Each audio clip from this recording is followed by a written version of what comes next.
positive vibrations, and good day to everybody.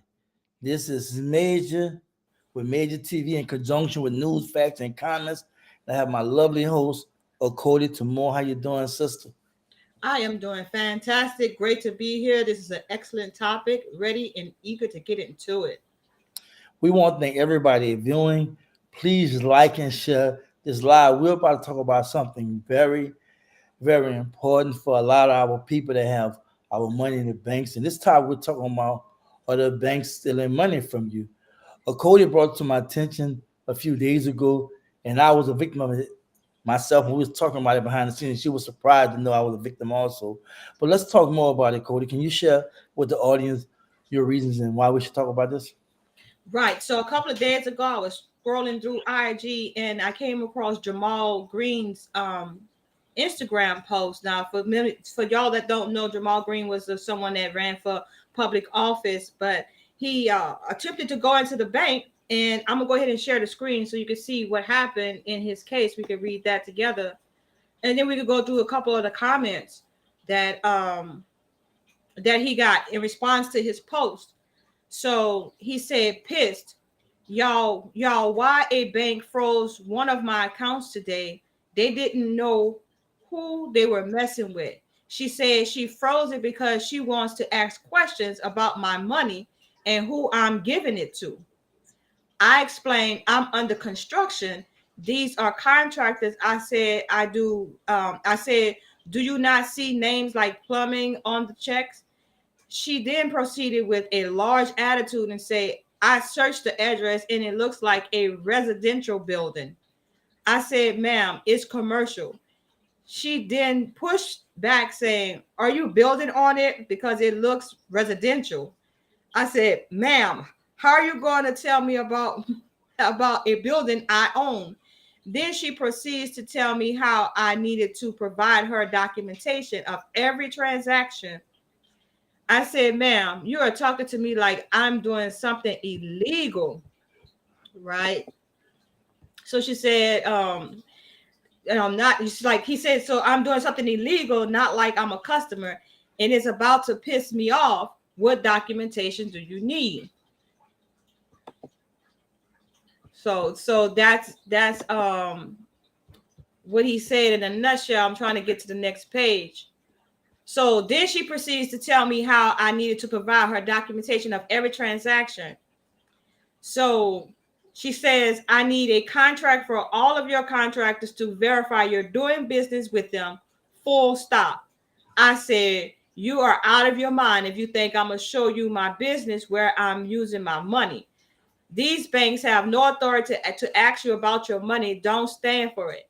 The lady hung up on me after she told me see that she has a right to ask because I'm using their service.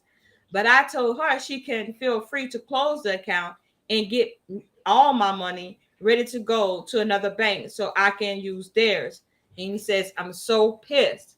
So, Major, I I was just floored by the fact that this lady asked him to provide a list of all of his transactions and who he's doing business with, and she even went so far as to do research to try to find out where he was doing business at. Like I don't think they own the mortgage to the property. So for her to go through all of that trouble to find out where he's actually building and what is it, residential or is it commercial, I thought she was doing the most, bro. And that's what sparked my interest in it. Is like, wait, how many other people are going through this with these banks in these days, considering the new regulations that was imposed on them during the whole bank closure deal during the spring, when we're going to talk about that. But they're kind of like out of control now. What do you think? I take a few things from it. For one, melanated people have always been targeted in banks, right? And whenever there's a large amount of money, I'm about to trip you out. With the brother who did the and we can pull up his on the news and everything. With the brother, the Black Panther, the director, What about him? I can't call his name he though. was at Bank of America, I believe. in Cobb County, predominantly white. He went to the bank and they refused. They wound up calling the police on him because he was trying to get a large amount of money out. I think it was no more than 10,000 though. I'm trying to think of the brother's name. The director of. I can pull it up, but Oh, it's Ryan Coogler. yeah, Ron Kugel. Yeah, it's on Atlanta news and everything. It made news out here. That's Oh, okay. so. That happened in 2022. I got the article right here. Yes, you can share with everybody. In this case, you don't have to read it because they can go look it up like you did, right? In this case, director Ryan Coogler, who probably known for Black Panther, and um he recently did Apollo Creed, I think 5. He directed and whatnot. He was part of the producing side and whatnot. Michael B. Jordan directed it, right? He was one of the executive producers. Well, anyway, this brother here went to the bank and attempted I think they get 10,000 out that can be corrected on that, and they call the police on him. And this brother is doing multi-million-dollar movies, right? So he has a bank, right? He also was a director of Fruitville, where he first hooked up with Michael B. Jordan. So he got history in Hollywood, got a name, very popular. You know what I'm saying? On movie industry, right? A growing new director, producer, what have you. And he was targeted. So going back to my original statement, melanated people are targeted everywhere, right? But when it comes to the banks, they deal with that money, they automatically become super, super suspicious about us. Hotels too, I experienced it myself. So I'm gonna say this: there's supposed to be some kind of transparency with the banks and what have you to cut down, because in their defense, there's a lot of fraudulent stuff that do go on that they be trying to save their investments. Because when you put money in the bank, you invest in the bank whether you know it or not. I don't care if it's a savings or checking. They refunding your money and they putting it somewhere. That's why they be trying to encourage you to keep the money in the bank account. But with the recent news of people depositing less and with banks closing, because when they say, well, a lot of people not going to branch, they're dealing with online. Well, what they're trying to really say is they're not saying that, but we got to read between the lines. They're really trying to cut costs because that's overhead with all these different branches. We got to read between the lines. We can't be gullible. You know what I'm saying? And like, we look out for the person. No, they get cutting costs, overhead expenses with having a brick and mortar, employees that's working and whatnot, et cetera, et cetera, et cetera. So they cutting costs. And then with the bricks appearing to become a big, big threat for United States in reference to underscoring the dollar standard and whatnot, and then other countries journey, we're dealing with a situation that way, way deeper than the little things we be arguing about in our community. You know what I'm saying? We dealing with some real deep stuff. So banks taking our money is something that, and I'm gonna be honest with you, it's something that they do in the interest of them and only them. It's not really about us. And if we don't read them contracts, if we don't know our consumer rights and everything, FDIC and this, that, and other, and different regulations they got in place, which I feel like the banks control them and politicians, right? But still, this would have rules in place. This will continue to happen, but I'm not surprised, sister.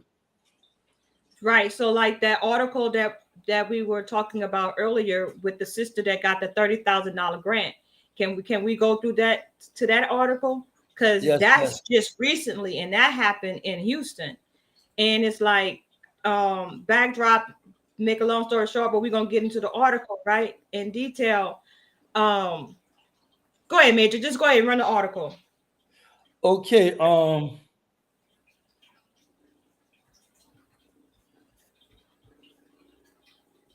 U.S. banks are abruptly freezing accounts. How can you save your money? No, that's the same. That's the wrong one. We want the That's the one wrong with one. yeah, we want the one with the lady from Houston. Small business owner locked out of bank account. All right, I see it right here. Sorry about that. That's all right. You good? It's on the screen. Let me see. I have it. Yep, All that's right, it all right right. there. Well, we may be able to play the video. and see what's happening. Small business owner says that she was on a high after winning a $30,000 check. But now she's had that feeling just ripped out from underneath her after the bank froze her account. Liliana Pearson is live with the story. Liliana, what exactly happened here? Well, Natasha Galloway tells me that she waited months to find out if she was going to be the recipient of a small business grant. She says she felt on top of the world when she finally found out in October that she was. But she says now, instead of investing that $30,000, she's now locked out of her account. In May, Natasha Galloway, owner of BB Fly Trucking, applied for a Greater Houston Community Foundation grant.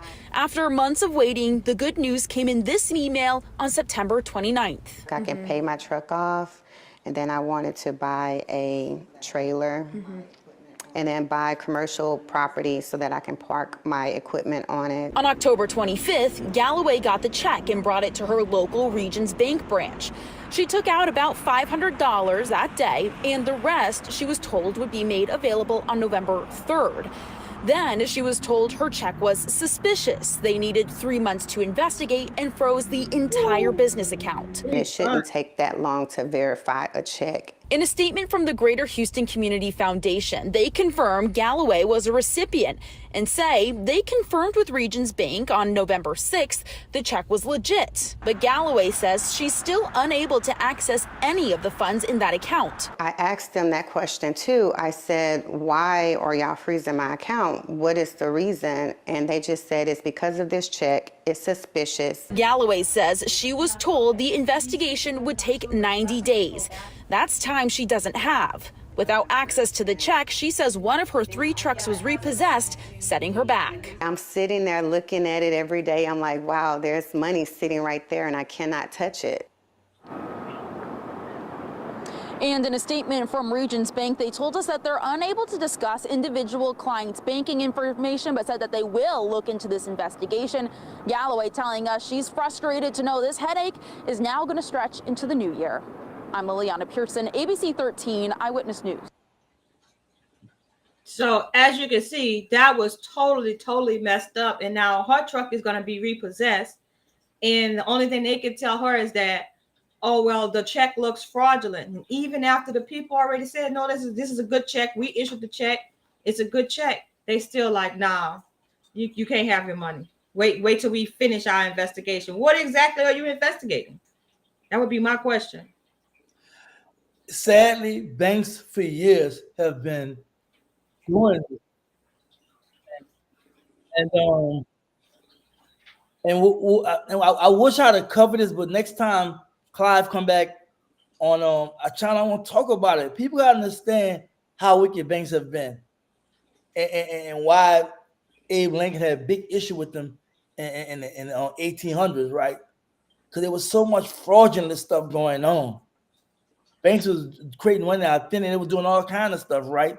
And he fought with them before he became president, and it trickled down and fell up on Roosevelt.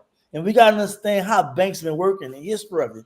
You know, so when we talk about buying gold and how sniffing gold was back then, and how Clive spoke recently last week about they make it sound like, ooh, it's a crazy thing to talk about buying gold.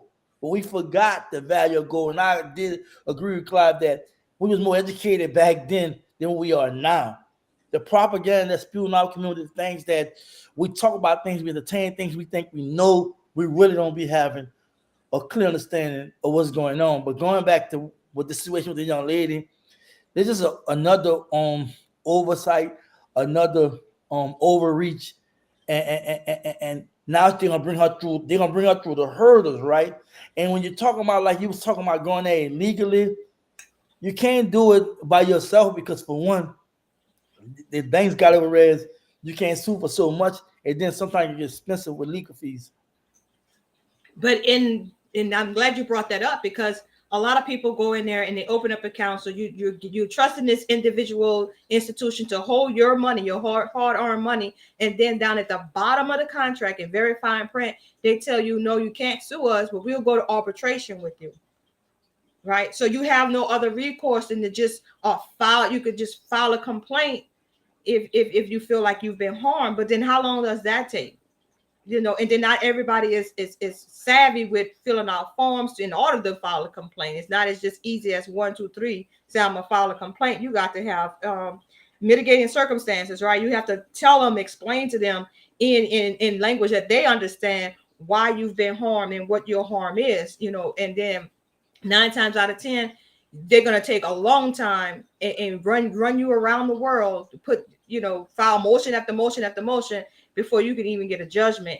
And in the meantime, in between time, you out of your funds, you have creditors, charging you late fees, and it may make it hard for you to even, go to another bank to open up another account. That may not even be an option, because if they're gonna be like, well, why this bank got your account froze? You know what I mean? Because they all work in conjunction together. Like, they know if you owe a substantial amount of money to a bank, they can pull it up and see that you owe them, and they'll then sometimes deny you another account just because of the relationship you have with this bank, even though it may be, you may be going through arbitration with them or whatever. You just basically stuck waiting at the whim of when they're gonna decide that they're gonna give you justice or not. Sometimes you might lose your whole account if they find that you was doing fraudulent activity.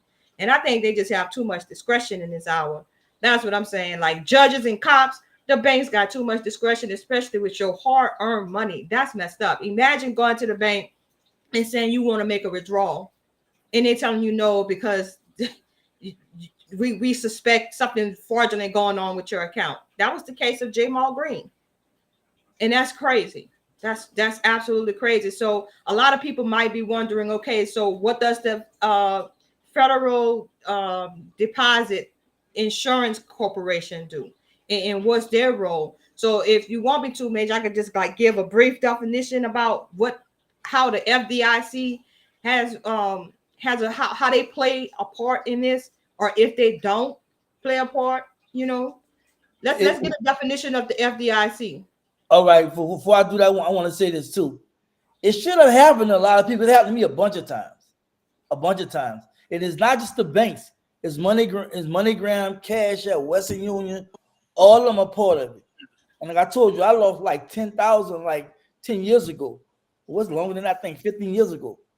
Got caught up transforming, and I still haven't gotten them money. I don't care how much proof I sent them. They always was trying to say they need more information, no more information. So this is really a bigger problem when we're talking about it, especially in our community. But let me pull it right now. And then, so this another thought that just came to my mind. We're making deposits into all of these banks, and they're supposed to be holding it in trust for us. But then at the same time, they're making loans based on your deposits. They're actually loaning out money based on your deposits, and that's like you ain't even get my permission to make money off of my money, and they give you like cents on the dollar as far as dividends and returns. But go ahead, Major, run that article. The federal this right here, I got this off the internet. You talking about the one that was in the email? Yeah, no. That's good. That's just give us a basic definition of what the FDIC is. All right, the Federal Deposit Insurance Corporation, FDIC, is a United States government corporation supplying deposit insurance to depositors in America, commercial banks, and savings banks. The FDIC was created by the Banking Act of 1933 and acted during the Great Depression to restore trust in the American banking system. More than 1/3 of banks fell in the years before the FDIC's creation, and bank runs were common. The insurance limit was initially $2,500 per ownership category, and this has been increased several years over the years. Since the enactment of the Dodd-Frank Wall Street Reform and Consumer Protection Act in 2010, the FDIC insures depositing member banks up to $250,000 per ownership category. FDIC insurance is backed by the full faith and credit of the government of the United States, and according to the FDIC, since it started in 1933, no deposit ever lost a pen of FDIC insured funds. Stop right I there. know. Keep on. Yeah, no, let's look at that part right there, that last sentence. That last FDIC insurance is backed by the full faith and credit of the government of the United States. Now we all know that the whole premise behind the debt ceiling and all like that is based on the United States credit rating in the world. They're actually rated. Why they're rated? Because they're actually a corporation. So they have a number on Moody's, like, right? So their credit rating is always being threatened to be lowered, right? Because of their outstanding debt. So how much of our trust we're going to put in the FDIC when the United States credit is horrible? And they say full faith and credit in the government of the United States. Full faith and credit? What? Their credit is in the toilet. So you're dependent on the FDIC to make good on your funds. If you got couple of hundred thousand, more than $250,000 in a bank right now, then they may not even cover you. Even if you have $249,000 in the bank right now, they might not even cover you. Why? Because the banks are about to be insolvent. They're about to crash. The banks don't have that money. They don't have that money. That's why they're playing games with people's account, freezing their account, because the FDIC wants them to have a certain amount of money on the books, liquid access, liquid cash on the books at any given time. And so if they know that their number has been called, then of course they might freeze a whole bunch of people accounts and say, "Hell, whoa, you can't take no money out here right now until after we meet this deadline reporting that they have to report to the FDIC." We got one of them articles too that talks about that. It is crazy. You just have to sit back and think about, like, why, when you think about why they're freezing people's account, they're freezing your accounts and using your account to account for. They're using your accounts to account for the money that they have to have in the institution to justify the amount of loans that they're making on your money. So in other words, you put $50,000 in the bank, they may hedge your $50,000 and give somebody else $100,000 loan. Yes. And also, I want to say this, in the same breath that they talked about the reason why they started FDIC, because banks was going out of business and whatnot and wasn't regulated properly, I guess, and implying that, right? Banks since then still have been going out of business and going out and currently are going out of business, so it still haven't been working. But here's the article that she's talking about. U.S. bank witness whopping $1 billion deposit drop in just 3 weeks. Fed survey raises alone. That what Cody was just talking about. Is that the video right there, Cody, or they got a video on it, or you want me to read it? Yeah, read that article. Well, let's see what they're going to say. Ryan, I think you guys were doing some traveling as well. Where are you going to be doing Thanksgiving this year? Well, I mean, I'm based in Geneva, so we I hate to say it, skip Thanksgiving. It's just a time for me to catch up on email. Right. So, and I mean, I'm Canadian by. I think I do have a video that talks about that, but yeah, just run it right now. Okay. All right. Let me see, because this thing didn't. I blow the screen up, and I'm gonna just take it off and redo it again, because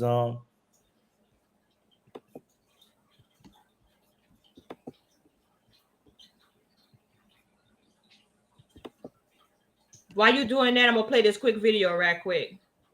All right, so whenever you're ready, let me know. All right, let's play this quick video right quick.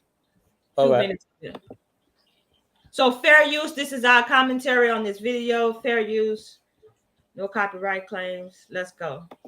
If this is just commercial real estate, we have to look at how do banks make money. They make money by lending, taking consumer deposits and lending it out, right? They make money by lending that money out. But deposit at FDIC-insured banks fell almost $100 billion in quarter ended in June 30th. After a record $472 billion decline in the first quarter amid the banking crisis. Declines were mostly driven by uninsured deposits or those exceeding the FDIC's $250,000 insurable limit. So banks have less money today than ever before, right? They have less money to lend out. They have consumers that can't qualify for a lot of these loans. Consumers are in worse positions than they've been in a very, very, very long time. And a lot of loans that they've been issuing are not performing like they intended. For example, car payment defaults hit 29-year high as borrowing costs surge. Came up 10 days ago, right? 11 days ago. So the car payments are doing really, really bad. The commercial real estate loans are doing very, very poorly. A lot of credit card delinquencies are on subprime borrowers, which is unfortunately most of the market. So you're looking at one loss after the next. But look at this. So higher loan loss provisions demonstrate credit quality concerns at U.S. banks. This came out about a month ago. With the Federal Reserve, the Fed's dramatic cycle of monetary tightening still not over, and the threat of the U.S. entering a recession later this year or in 2024, many people would say we're in a recession now, U.S. banks continue to allocate even greater provisions to address potential loan losses. In so doing, there's a widespread acknowledgement that further credit deterioration is coming. The largest of American banks, nonetheless, reported strong earnings for the second quarter, demonstrating how beneficial higher interest rates have been proven to be in bolstering lending activity and net interest margins. But with the expiration of the raft of government-backed measures that supported vulnerable households and businesses during the pandemic, threatened a seismic wave of loan defaults, lenders are becoming increasingly concerned about how adversely those rising interest rates are impacting borrowers. The central bank continues to struggle to bring inflation down to its formal target of near 2%. Inflation is not going to 2%. Inflation is only going to continue to rise. If you look at the stats, you look at really what's going on, the facts behind the chain of events that are unfolding with energy prices. So if y'all want to hear the rest of that article, by all means, go to that channel. It's on the screen. But what I want to say, what was really shocking is that it goes back to what I said before. They want us to put our full faith in what they got going on, but the credit is horrible, and the banks are using your money to hedge against making these irresponsible loans to these big corporations, and that's the whole problem. Earlier in that video, that guy showed how these corporations would take out loans for commercial properties in the tune of millions of dollars and then sell it for more than half or more than less than half of what they paid for it. Like you, if for example, you invested in a $250 million property and then sell it for 89 million. That bank is left holding that bag. That's bad debt on their books. And so it's situations like that we have that hurts the little guy in the meantime, because the Feds is like, okay, we got to do something about these higher prices. But in my mind, I'm thinking, whoa, he was like, too many people are gaining equity in their homes and gaining equity and getting high returns on their dividends from the money that they stashed up in these banks. So he said, hold up, too many people are getting rich. Let's raise the interest rate to stop these people from obtaining all of this wealth and just holding on to it. We need to get that wealth moving. So you raise the rates, the banks make more money off the interest rates, and then now here we are with talking about recession. I don't know if I'm making sense, but you make it like sense. That's the whole recession, raising the interest rates is a whole Ponzi scheme to get more money out of the borrowers, because we were winning with the low interest rates, especially in the mortgage industry. I mean, what's so crazy when they say they create recessions? They overflow with fiat currency, right? To stimulate buys to consumers, people like you and I, to spend our money to keep the economy and businesses going, right? And then when things being reversed and slows down, then they gotta mess the interest rates and this, that, and other. They're kind of like bring some kind of balance, but they're the one who be playing those games, right? And because we're dealing with a fiat currency and a petrodollar, you know what I'm saying? And we deal with all these other countries that we've been battling for so long for power, you know what I'm saying? And we find out about the gold, how significant it is and whatnot. It's just making it so hard for a little person like you and I to just make it and to make common sense out of it. A lot of us are not deep into what we're talking about. We just living day to day, but this is a good conversation. All right, yeah, go ahead with that article you had pulled up. That's that's basically the same thing. I'm gonna share it. It's basically the same thing, really, but I'm gonna share it. Oh, did you say that's basically what the That's basically the same. That's basically the same thing. That's basically the same thing he's saying about the 100 million they lost within 3 weeks of what have you, went to break and all that down. I think it was more detailed in reference to talking about the auto industry, auto payments, mortgage, and all that suffering and what have you. And then people not depositing more. But if you want, I can read it out if you want me to. No, let's go on to the next one when they say, the bank's freezing a record number of accounts and how you can stop them from freezing yours. I think all that right, instead of, just we don't want to just bring you the bad news. We want to try to give you a way out, like suggest a way out.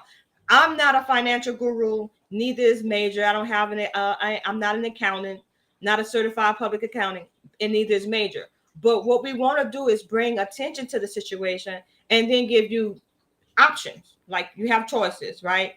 I sometimes say like, well, dang, should I just take all my money out of the bank and just invest in gold? But then how are you going to be able to transact business? Because nowadays everything is done online. I can't remember the last time I wrote a check other than an e-check. I could write e-checks from my business account. But as far as like a personal check, when the last time you wrote a personal check, you swiping your debit card for everything.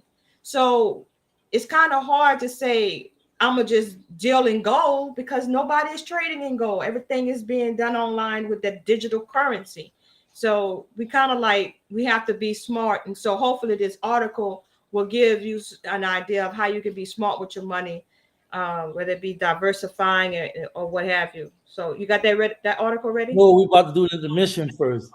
We want everybody to know. We announced before. We announce it again before I play the article.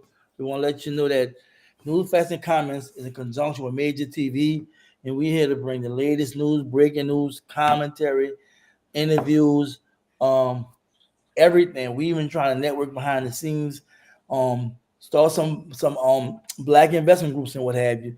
Me and Cody been doing a lot of things behind the scenes, but before we talk about all that, we got to finish this program. But let me play the intermission right quick.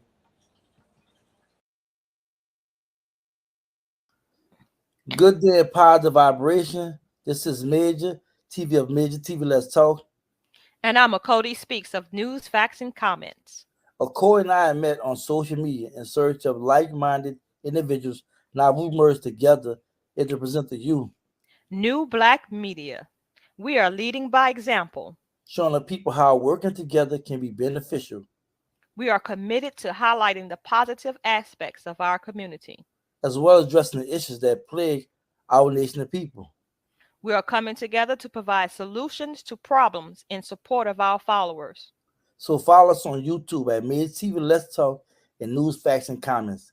Join us as we discover the joy that comes with community building. Please subscribe to Major TV Let's Talk, News, Facts, and Comments, YouTube, or Cody Speaks, YouTube, Generational Wealth, YouTube. We're really trying to bring real content. We're trying to make ideas a reality, not just talking, but behind the scenes doing it. When we're doing it, we don't always televise and talk about it. We're not trying to do this for clout or followers or what have you. We're doing it to help you. Right, exactly. So, not this one. It's the one dealing with the U.S. banks, the BSA. Yeah, that one. All right. U.S. banks abruptly freezing accounts. Here's how you can save yours. Okay.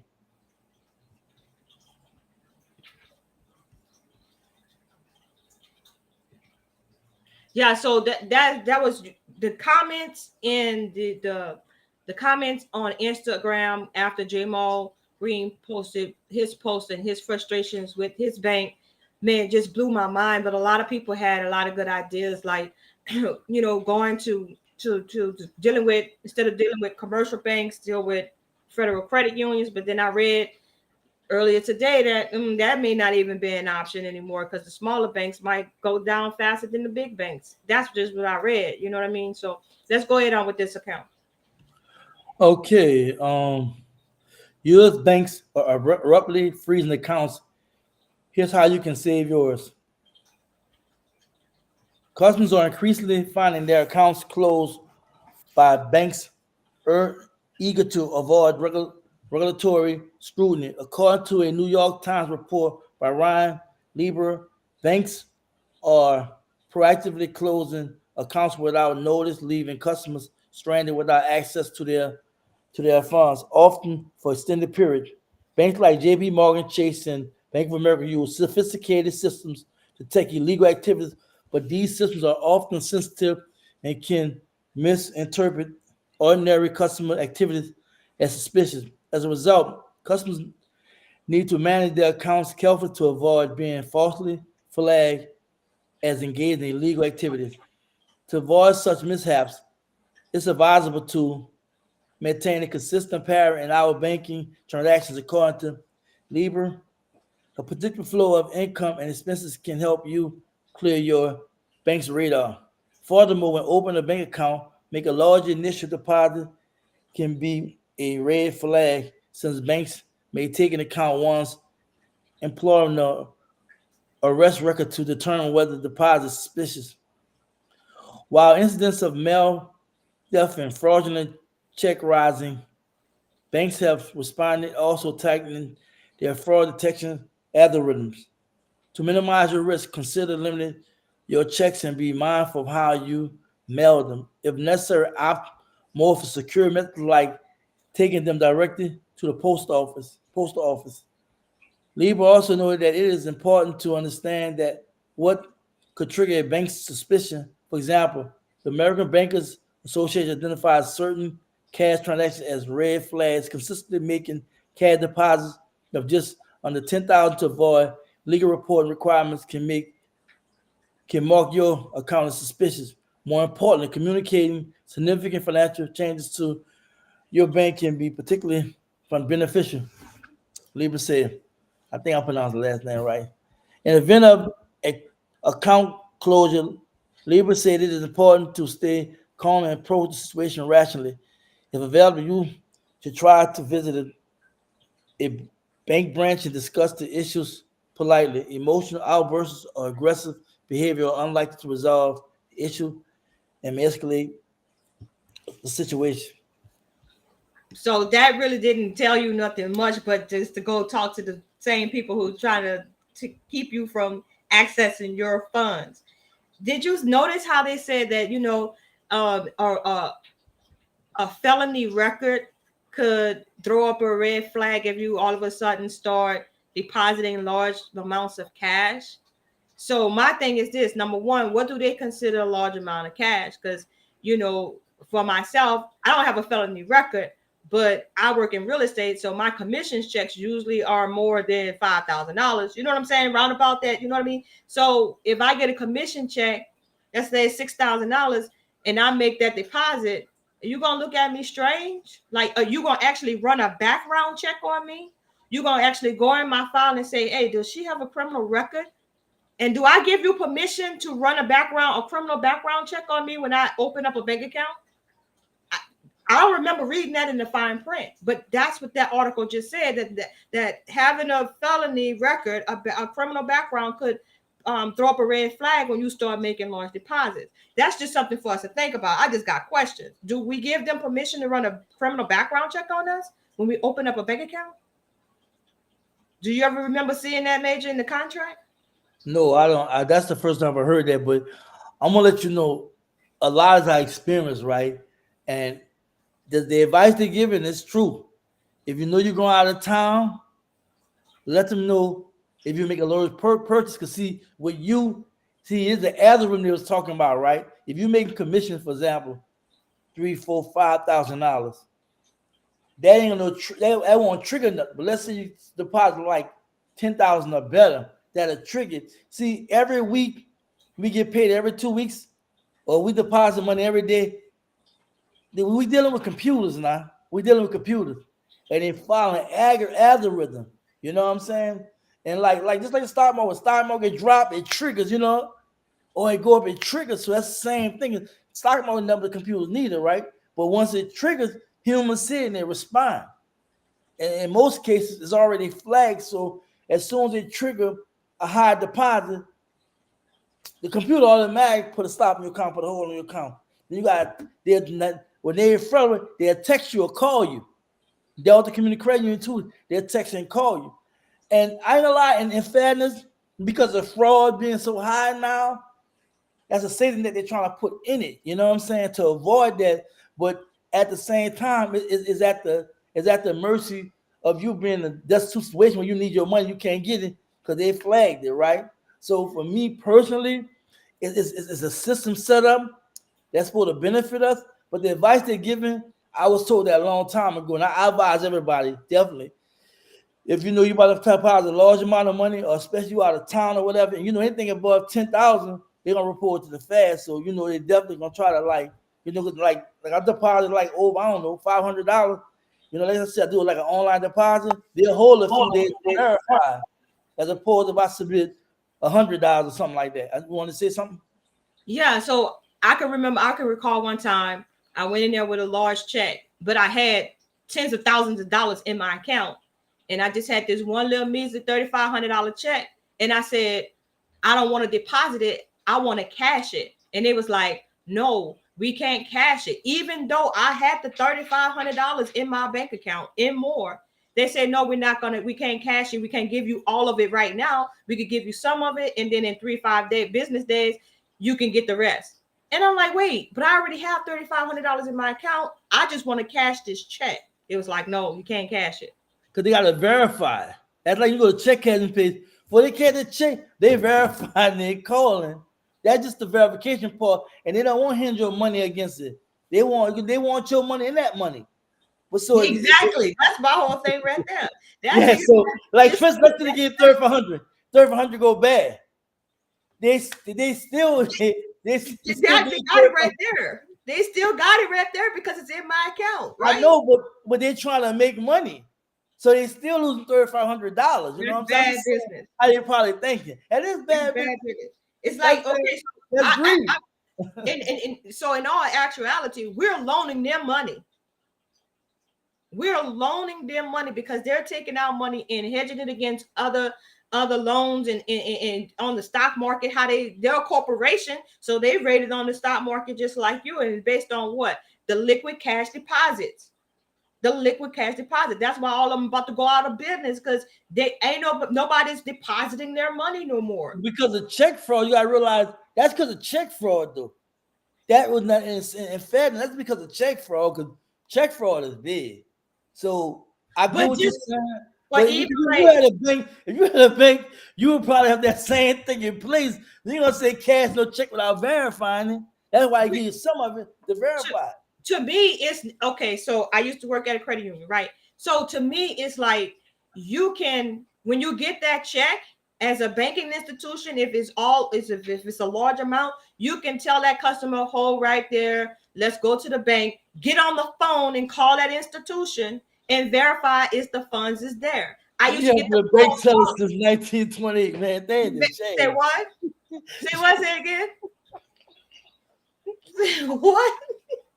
What's so funny? I'm like, you can call it. You working the bank since 1928. I'm not that old, but it was the 1900s when I worked in the bank. Okay, but what I'm saying is, they could verify. They could call the people and verify. Hey, is this check good? Is the money in the account? Is this check good? They could do that, and it don't take no whole lot of time because it's not like they don't do that no more. But they should. That's what I'm saying. All right. That's what they should. Everything fast now. That's slow. You know that's slow. Only we get that done, you gotta go talk to the bank manager. You have to literally pull somebody on the side or go sit down with one of them people to do it because they won't do it behind that desk. You already know that. Say, they bro, won't do it. The tellers won't do it. Hey, bro. I literally closed my account, and when I closed my account, I say I want to talk to your bank manager because they wouldn't catch my name. I'm the owner of the company. The contractor wrote the check out to me in my personal name, and they're like, no, we can't cash this check because it's not written to the business. What? I own the business. I got my ID here. You got the paperwork that I signed with my same signature on when it says, because that's what they require. You can't just say Tamara Singleton, Tamara's Realty. You have to put down who owns Tamara Realty. So you can verify everything's right there in her computer. You're gonna tell me you can't cash, you can't take this check. And I wasn't even trying to cash it. I was trying to deposit it. They said I couldn't even deposit it because it was written out to me, my government name, rather than my business name. That's the kind of foolery we deal with. And at that point, I told them, I said, don't worry about it. Close all my accounts. And I had 3 accounts there, 2 checkings, 1 savings, and it was like $75,000. Run me my money. When that bank manager came, she was somewhere else. She had to literally come from my house. And I sat there and I waited till she came. And when she got that, she was trying to talk me out of not taking my $75,000. I told me, run me my money. I want my money. And I got my money. It was Chase Bank. I'm gonna just go ahead and say it, Chase Bank. I got my $75,000 out of that account. Oh, yes, I did. Yeah, I mean, they're very technical. They're very, very technical. That happened before too. And then that's she just shared some wisdom with you. Do not have no business check written out in your name unless you got understood that the bank on cash, because that happened to me before. If my transportation comes, my cool transportation is for that, and it's in Major Davis' name, they won't accept that check. Oh no, but guess what? All I did was change the way I did business, doing business as myself. That's what I did. Do have another DBA, doing business as myself. So, and have that on record with the bank. So there's no denying me depositing money into my business account. But I thought that was crazy as heck, bro. Yeah, I mean, I'm gonna be honest with you. These banks are technical, but y'all have to realize there's a lot of transparency and accountability goes on in them banks. And them tellers, them people behind the counters, nobody want to get fussed at by the manager or whatnot, So if it's in fine print to do X, Y, Z, or what have you, that's the way it has to be done. Even though I know they could still take it, but you have to talk to some kind of manager. Them people behind the counter, they're not gonna do that. The representatives or the bank tellers or whatnot, they're not gonna really do that. But getting back to our discussion at hand, and then going back to something you said about, what we gonna do, and we just can't have all gold. You can't trade gold. You have to learn how to diversify. Too much of anything is bad, but you gotta know what's good and what's not so good. It's the most important or least important priority list, right? Assets should be the most important because we're dealing with fiat currency. The US dollar is fake. It's nothing backing it. You know what I'm saying? I owe you, what have you, and whatnot. The petrodollar, whatever. But you want to have property. You want to have land. You want to have gold. You want to invest in businesses, et cetera, et cetera. You know what I'm saying? If you want to invest in the stock market, it's kind of risky. You know what I'm saying? Of course, I definitely recommend investing in gold and whatnot and take advantage of it. I mean, because when you buy businesses, a lot of times you can buy the land and all that. And when you know about the history of McDonald's, the biggest thing that they pushed was it wasn't just about McDonald's, about the location, it was about real estate and so forth, so on, right? So like I said, unfortunately, our community have been very tunnel vision because the leadership, I think, after a lot of our great leaders have fell and faded or not communicated a certain way to our community, we have really got very narrow in our view and thinking, right? We'll say, well, we got to do this and we got to do that, but we don't do it ourselves. You can't tell somebody to do something you're not doing it. It don't go like that. So for me, I feel like diversifying should always be number one. They talk about diversifying with stocks, whatever. That's different. That's paper. That's different. I'm diversifying. I'm talking about whole assets. You know what I'm saying? And you definitely have a little cash for emergency. You got to have a little cash.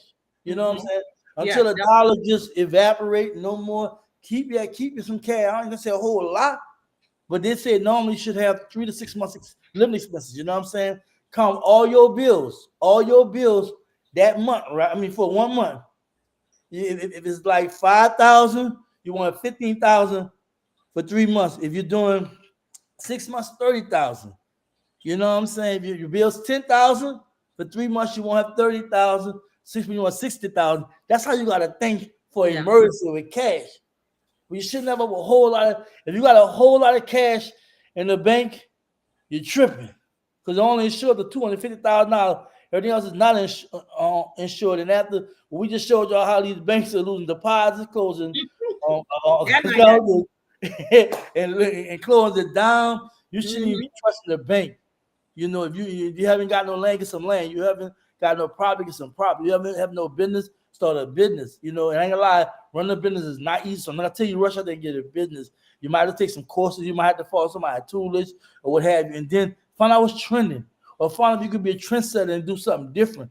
But know when you start something that's booming, the big people watching and other people, they're gonna definitely try to steal an idea and make it flourish more like Walmart and Amazon, all them doing, putting a lot of business out, putting a lot of small business out of business.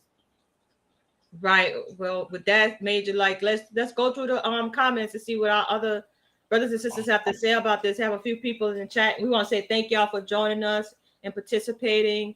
You know what I mean? We really appreciate y'all. We want to know. We don't want y'all to just know how we feel. We want to know how y'all feel. Because, like, am I tripping, or does it feel like they're just taking advantage of us in our hard-earned dollars and then controlling how we use it? Like for instance, they tell me you have a limit of $5,000 on your business account, but on your personal account, you can only spend $1,500 a day. $5,000 a day on business account, $1,500 a day on your personal account without their approval. You have to like call in to let them know you're going to spend more than $5,000. Why? When my money is there. That's crazy. But go ahead. Yeah, but again, I gotta say it's in their defense because of fraud. You know, I just hate to say it. Like, I mean, I'm just saying because there has to be some kind of transparency. I'm not on the side of the banks because the banks do a lot of illegal stuff. They do a lot of things that's not right. You know, and yes, they are stopping us from using our money how we want because they're trying to invest it and do all this other stuff. So I might take back my statement a little bit. But I think Gary said earlier the week when we first dropped his live, he said, yes, banks are stealing your money. Thanks for sharing that. Miss Watch, men in the building, she said, yes, they are. Miss Shirley Baker come through. How you doing, Shirley? Salute the family. AL and C. Yeah. Miss Watch come back and say, I'm currently having a frozen account and no one will help. Cody and I are here. You can email Cody at codyspeaks@gmail.com or maybe team let's talk at gmail.com. We might share some things with you and what have you. But you definitely should reach out to a local attorney that they got free attorneys, what have you, depends on how much money you have. You can really get a free attorney or get some kind of advice too. But if you want to access, we probably can shoot you in the right direction too. But I'm sorry to hear that. Let me just tell Miss Watchman, like, if you are experiencing that right now, they say to file a complaint. File a complaint, get it on their radar so that you can go to arbitration. Can you sue a bank? No, because it's probably in the fine print that you can't sue them. You have to go to arbitration and this, that, and the third. But you can, if you feel like there's some illegalities going on, you can definitely file a complaint. And I can send you that article that talks more about that as well. And she said, I can't close the account till they release my funds. I definitely agree, ma'am. Definitely listen what Cody just said and go on Google some stuff, make some phone calls. You can take action. And again, I'm sorry for not announcing that we are very delighted and happy that you are here. Please like and share. We are talking about banks banks stealing from you. I experienced it myself personally, where banks put hold on money and had me go through some hell of a stuff. But even on the road, I was in Texas.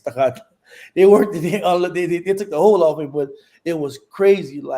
And I just think the discussion is much needed, and we need to understand how things are working around us. We got to protect us and ours, because sometimes we on vacation with our family, what have you, and stuff can happen easy. You can be running your debit card with something, and a couple of transactions get caught up or rejected or whatever, before you know the bank put a hold on your account.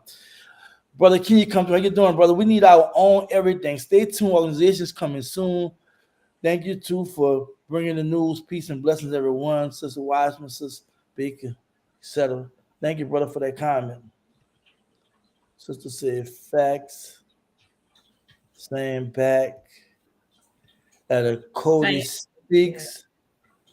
Regions is the bank that has my account frozen. Sorry. Whoa, see, they are cutting up all around. You heard me? That's the one that took that lady. Regions Bank is the one that had that lady $30,000. Talking about her check was fraudulent. But I bet you they deposited on their asset sheet and it shows as, good funds. Man, that's messed up. It's that same bank, Regions Bank. Let's see how long it's going to take for Region banks to fall. Region in Houston is very racist. We looked into open account there, but found them to be highly racist. Ignorant, unfortunate. Too many bankers are. Yes.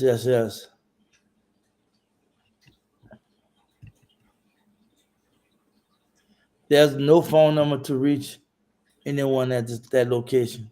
Wow. They really don't want to be touched. But they got a corporate office. They definitely have a corporate office. Yeah. I mean, then you have to, you remember under the Federal Credit Report Act, under the Federal Credit Report Act, you definitely can go there and check out some things as well, the FDIC and what have you, and file complaints about the unfair price, because they're doing that. They can also try to affect your credit with some of this stuff, depending on what you're dealing with them on the credit side too. When you look at your bank checking and savings account terms, it says you and the bank have no trust relationship. That's in that fine print. That's that fine print. Yeah. I would not work a job that would not pay me cash besides this. Behind this. This. Now, there was an article that came out too that, there was a time where there was some type of glitch with Bank of America, and Bank of America people were not able to access their payroll checks. Like there was some kind of glitch in their system. People got paid and they couldn't get their money. That's that digital banking. I'm trying to tell y'all, it ain't no good. Too much discretion all around. Fact, that whole discretion thing begin to be the new code for racism and discrimination. Facts. Yes, loan based on your money, decide to make plans, if any, to you. They don't give it to you. No, they don't want to loan you the money, but they'll loan it to the big corporations. But it's your money that they're loaning. Yeah. They explain why they never allow you to see the computer screen. Banks can't steal your money. It's not yours in the first place. You didn't create it. They did. Well, if I didn't create it, I sure earned it. It's called a living wage. Okay. And so I don't care what you talk about. If it was my name, it's mine. Possession is 7/10 of the law. So I guess that would be right what you're saying. Once you give it to them, once you loan it to them by making a deposit, you're right. It ain't no longer yours. If that's the case, nothing is yours. I owe you, right? If that's the case, nothing is yours. But I definitely don't agree with that statement. But I understand what you're trying to say and what have you. But that's the currency you under in the United States. Unless you're gonna do crypto, gold, what have you. So you got to be realistic about communicating like that with our people. Banks can't steal your money. It's not your whatever. Okay, cool. All right. Might be a troll. I don't know. Casino gamblers can win at several different casinos, Mississippi, and one day chose to deposit. There's no record of the win when it's under 1,200. That's facts. They are stealing what you have earned. That's right. Your hard-earned money. Those banks are up. The banks are up to something. There have been some stories about people losing access to accounts for no reason. Right. We reported on that. Makia Dawson, appreciate the comment. We're going to create our own stock market. We will also invest in means of production, because when the dollar falls, we would need means of production so we can still have things we need. We need it now. I mean, like all that talk we're going to do, we need to do that now. All it got to be done now. Because a lot of us are old. We're going to be dead in a little bit. You know what I'm saying? So we need it now. But then a lot of us are not aware that they do have black-owned banks, right? Yeah. But they federal, they insured by the FDIC. You know what I'm saying? So I don't know about just saying, okay, let's go to a federal, a black-owned bank. I don't know how would that look like. How much control do we give them, right? Nicola Dawson said, plus they were all strange stories about all the millions of billions that are being withdrawn from banks, but who is taking their money out? I mean, right now, um, we gotta. For me, I want. I want to make a video about it. We gotta be problem solvers. You know what I'm saying? We gotta be critical thinkers. A lot of us are really not. We make decisions and stuff based upon what we know, and that's understandable. But sometimes we got to go beyond what we know and kind of really try to unravel things we don't know or don't understand. Because right now, the system we in, there's ways how we can deal with all this, right? But we got to be realistic. We is in this system, so by being in the system, we got to know how to maneuver and operate and what have you. And sometimes it's easier saying than doing, because that means that you got to know how to tell yourself no. You got to know how to tell other people no. You got to know how to be sharp and make the right investment decisions. And financial planning has not been the best thing in the Black community. You know what I'm saying? Unfortunately, the middle-aged community. One thing I want to add to that is that we should definitely, if you have to use banks, don't put all your eggs in one basket. Have a savings account here, checking account there with a savings account, but move your money around. Don't have all your money in one institution, because that if they freeze one account, then okay, you could go ahead and still feed your family, pay your car note, whatnot from this other bank account. That's my only advice. That's what advice I have as far as moving your money around. Don't keep it all in one place. Yeah, definitely have different banks, but just remember, banks only use for certain reasons, right? Whereas, back in the day, they keep a whole pile of money in their house. They don't do that no more. Right. You know what I'm saying? So banks are used for a reason, but it should be a temporary place to hold your money. You should be trying to get hard access, point blank. I was explaining earlier. Only money you should have on there, you should have 3 to 6 months living expenses. And that's for people that know anything about financial literacy, financial planning, what have you, has 3 to 6 months living expenses. And that's the total amount of what would keep your house, would keep your everything functioning with you, with your home, your truck note, a vehicle note, your bills, food, whatever, gas, whatever. For that 1 month, you add that up. Like I said, it's 5,000, 3 months, 15,000, 6 months, 30,000. If it's 10,000 a month, and 3 months, 30,000, 6 months, 60,000. That's how we gotta think as far as cash. This brother, Dan Dash always tell us. He said we have to think, we have to be bosses, right? And what he's trying to say is we have to know how to create, like Brother Kenya talking about, about creating a stock market, about massive production and creating it. Like, do we have to do that in real time? You know what I'm saying? And that's the only way we're gonna survive, because right now, as it stands right now, we don't have as many choices in my book, you know what I'm saying, to be messing around and playing around. There are a lot of churches out there, but we know, you know what I'm saying, based upon we have resources wise, what how much you have in your bank account, how much money you make for your business, if you're working for somebody, what all you can do. So you have to make the right choices.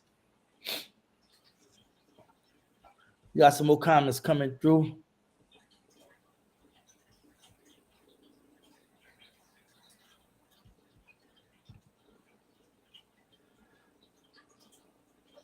I think that came through already. You read there. Yeah. Yeah. Um, Definitely move your money around. Yes, please. Thank you very much. This is a current stance. Cool. I mean, look, whatever you want and whatever you desire, you should be able to get that, right? And unfortunately, everybody don't operate in cash, so there are limitations you're putting on yourself, right? But there's so many ways you pay you in crypto, cash, um, gold, what have you, right? But we know the most popular thing is, I'm not gonna say cash, but they do a lot of ththings. Direct deposit. That's the most popular way people well, cash app and all that stuff. Yeah, stuff like that. So yeah, sister, do what you think is best, right? You just got to understand that out here right now, we have to just be balanced, we have to be focused. So if you can find somebody that can do that, cool, but that's not always something that may happen. So, Cody, as far as I'm concerned, I enjoyed the discussion. I hope everybody enjoyed the discussion. Have any questions, you can leave in the chat before we leave or after the live. leave a comment. If it's something you want us to talk about, feel free. Cody and I love to talk about things that's productive and positive, and that's something we can bring to our community, because we gotta really do community building in the way like her and I are doing. It's a lot of stuff we do out of business. Y'all don't even be knowing. You know what I'm saying? We were moving, shaking things, or whatever, because it's not for everybody to know. And I hope y'all do that among each other, because when we start this platform, we try to bring people together. It wasn't just about running our mouth and this, that, and other. It was about really meeting real people. And I met a Cody by, doing what I'm doing, and by doing what she was doing. And we created a beautiful union. And we got to do that and keep doing it, because we got our young people got to worry about that. We got to encourage to follow in our path, or create a path for themselves. That's right. And so, in regards to the topic that we brought to the forefront today, my only advice to you would be diversify, move your money around. And if you are having an issue with the bank, file a complaint. Google how to file a complaint against the bank, because like I said, 9 times out of 10, in the small print of your contract, when you signed up for that checking or that savings account, they say you cannot sue us. We'll go to arbitration first. So that may be a way to resolve the issue. But in the meantime, in between time, if your money is tied up in the bank, in that one bank, how do you feed your family? How do you pay your house note? How do you pay your rent? So that's why I say move your money around. Do not have all your eggs in one basket. I was just wanting to put that little nugget out there, and for you guys to start thinking about investing in other things such as gold and real estate. Do real estate, call me. I can help you. You know what I mean? I can help you with that. But and then we got Mr. Clive Lindsay, who's now part of News, Facts, and Comments and Major TV, and he's willing to help you as well, teach you how to invest in gold. So for me, that's what I say. Move your money around. Do not just leave it as cash. Convert it to something else, something meaningful that can sustain you and create generational wealth for your family, because the petrodollar is about to die. And for Clive, shout out to Clive Lindsay in the UK. When you invest in gold, you actually buying physical gold you can have yourself. That's It right. ain't no paper stocks and what have you. It's physical gold that you're gonna have, and you and only you is responsible for storing that gold where you want to store that gold at. And I'm gonna just say it like that. Right now, he's telling me with the states in Africa exporting outside Europe is kind of hard. He's trying to see how they can get it to us without us falling on different legal ramifications and taxes and stuff like that, getting over here in the states and what have you. But we're talking about physical gold. Stay tuned. We're gonna be coming through again. He probably be doing a video probably once. I'm trying to see if we're gonna do it once a month, twice a month. We definitely encourage our community to invest in gold, for real gold. Yes. Yes. So with that being said, any last thoughts and last words? I know you gave some strong nuggets, but any last words before we close? My heart goes out to anybody who's struggling right now financially due to banks illegalities. Do not let your voice go unheard. File the complaint and stay on them. Don't just say, oh, well, and move on. Because guess what? If you keep saying that and the next person keeps saying that, they're never going to correct their bad behavior. And with that, as usual, I love you all with the love of Yahuwah. And thank you for tuning in. Again, I'm Major with Major TV. You just heard of Cody Speaks. And we just want to thank y'all for watching and viewing this live. And this was a real conversation about banks stealing our money, banks overreaching and what have you. And we need you all to become more aware and informed. And remember, there's somebody's always over somebody. So always go at the higher chain of command to get help. If one tell you no or have an attitude, try to talk to the manager. We got to resolve the things in our life to make the darkness become clear. That's why I always say that if you really want to make it in life, you have to be a problem solver. You have to figure things out, because things are thrown at you every day. But again, I want to thank you so much for everything. Y'all continue to support Cody Speaks on YouTube, Major TV, on YouTube, as well as newsfactsnc.net, our black media platform. We doing the damn thing. We want y'all to know that we love y'all. So y'all stay focused, stay strong, and just be you. Peace. Deuces.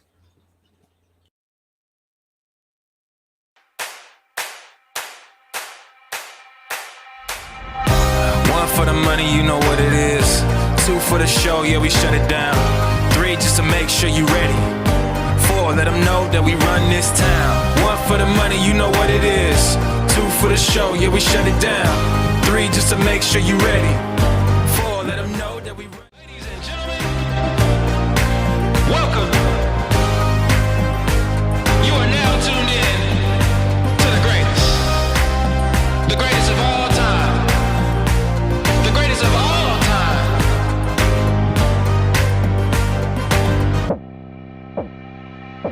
I'm gonna be better. I'm gonna be I'm gonna be better. I'm gonna be better. I'm gonna be better. I'm gonna be I'm gonna be better. I'm gonna be better. 1 for the money, you know what it is. 2 for the show, yeah, we shut it down. 3 just to make sure you ready. 4, let them know that we run this town. 1 for the money, you know what it is. 2 for the show, yeah, we shut it down. 3 just to make sure you